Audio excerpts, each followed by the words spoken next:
Alors, c'est pas qu'on soit pas intervenu, c'est que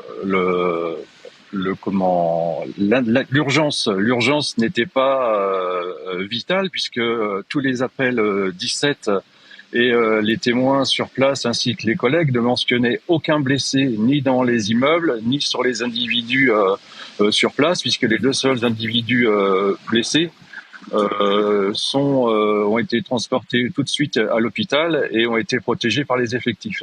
Après, il y a eu le déclenchement du raid. Il faut du temps pour que le raid arrive sur place. Et il a fallu organiser les colonnes avec du matériel lourd, s'équiper en lourd avec les armes longues et nos G36 ainsi que les protections lourdes.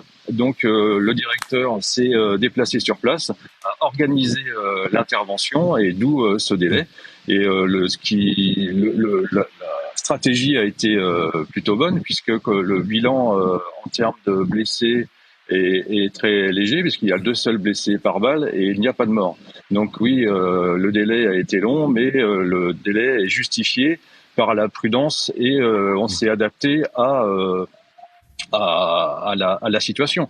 Vous êtes d'une très grande prudence et vous préférez au fond qu'il y ait des tirs, ce qu'on peut comprendre d'ailleurs, qu'il y ait des tirs, s'il n'y a pas de blessés bien sûr, s'il n'y a pas de gens en danger, mais comprenez que ceux qui entendent ces tirs pendant de longues minutes se disent « mais que fait la police, pourquoi n'intervient-elle pas ?»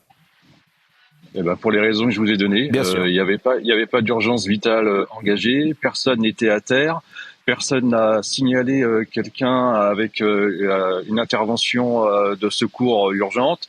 Donc pas de SAMU, pas de pompiers déplacés, pas de collègues blessés. Si les collègues étaient intervenus de façon désordonnée sur place, il y aurait pu avoir des blessés graves, voire des morts. Donc je pense que la situation et la stratégie utilisée a été la bonne.